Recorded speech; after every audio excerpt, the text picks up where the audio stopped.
એક વાટકી આપણે ગોળ લીધો છે ને 1 ને અડધી વાટકી આપણે મમરા લીધા છે.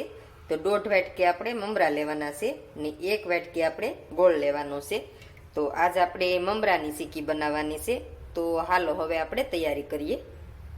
કઢાઈ આપણે મૂકી દીધી છે ને ગેસ શરૂ કરી દીધો છે. તો એમાં આપણે આ મમરા નાખી દેવાના છે. તો મમરા આપણે થોડીક વાર શેકી લેવાના છે. તો ગેસ આપણે ધીમો જ રાખવાનો છે ને મીડિયમ ગેસે આપણે શેકી લેવાના છે 5 મિનિટ. બહુ નથી શેકવાના, થોડીક વાર જ શેકવાના છે. તો એક ડીશ લઈ લીધી છે આપણે ને મમરા આપણા શેકાઈ ગયા છે. તો ડીશમાં આપણે કાઢી લઈએ. તો હવે આપણે કાગળ લીધું છે.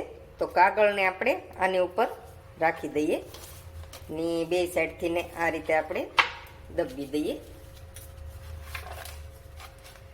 તો તમારી પાસે કાગળ ન હોય તો તમે નીચે કરી શકો ને આ પાટિયા ઉપર કરી શકો. તો હવે આપણે એની ઉપર તેલ લગાડી દેવાનું છે ને તમારે ઘી લગાડવું હોય તોય છૂટી છે. તો તેલ કે ઘી ગમે એ વસ્તુ લગાડી દેવાનું આની ઉપર. તો આ પહેલી આપણે તૈયારી કરી લેવાની છે. તો આને આપણે હવે સાઈડમાં મૂકી દઈએ. તેલ લગાડી દીધું છે. તો 1 ચમચી આપણે ઘી લેવાનું છે, ઝાઝું નથી લેવાનું. તો 1 ચમચી જ લેવાનું છે. તો એને આપણે ઓગળવા દઈએ. ઘી આપણે ઓગળી જશે તો એમાં આપણે ગોળ નાખી દઈએ.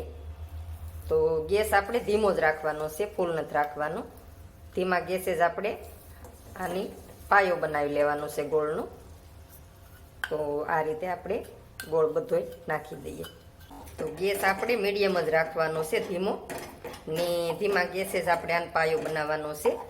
તો આ રીતે આપણે એક ધારા મિક્સ કરતા જાહું એટલે ગોળ આગળ બધોય ઓગળી જાહે.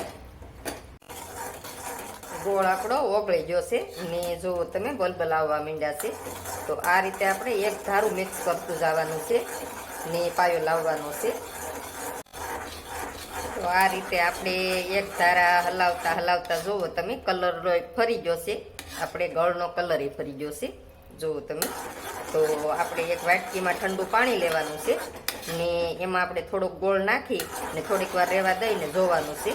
તો આપણે કાચની ઘોડે તૂટી જાય તો એ આપણે ગોળનો પાયો આવી ગયો કહેવાય. તો એ રીતે આપણે પાયો બનાવવાનો છે. હવે આપણે ગોળનો પાયો આવી ગયો છે.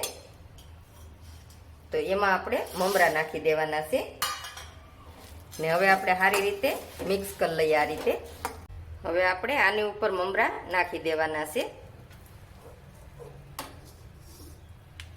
તો આ રીતે આપણે પોળા પોળા પાથરી દઈએ.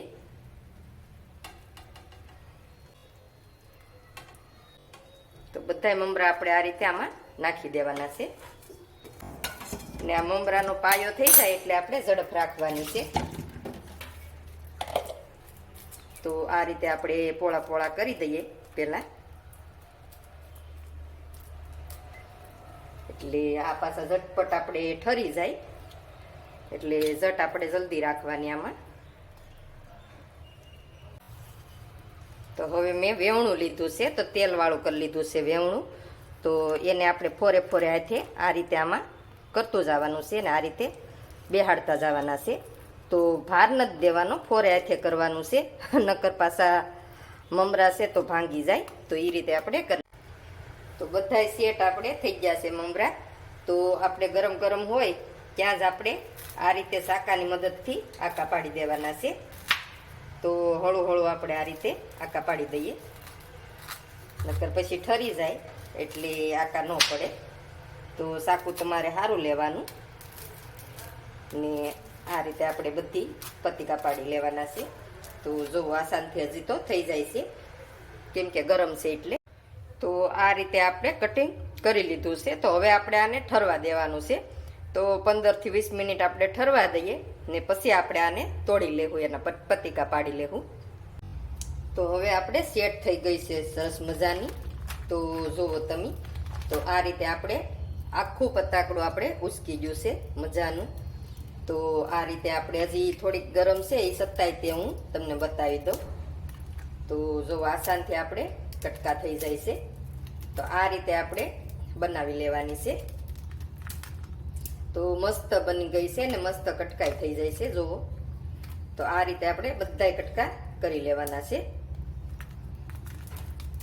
તો આપણે લાડવા બનાવો તો લાડવા ખાવામાં છોકરાને થોડીક તકલીફ પડે, તો એના માટે આપણે આ બનાવો બહુ મસ્ત, બંનેને ખાવાની મજા આવે. બની ગઈ છે આપણે મસ્ત મજાની મમરાની ચીકી. તો જોવો તમે, બહુ સરસ બની છે ને આ રીતે બનાવી ને જરૂરથી ટ્રાય મારજો. તો કેવી મસ્ત બની છે. તો આપણે લાડવા હોય તો ખાવાની મુશ્કેલ પડે છોકરાને, ને આ રીતે તમે ચીકી બનાવો તો ખાવાની મુશ્કેલ ન પડે.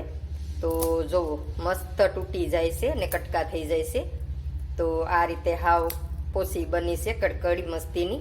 તો આ રીતે બનાવી ને ટ્રાય મારજો ને કોમેન્ટમાં મને કહેજો કે કેવી બની કેવી નહીં.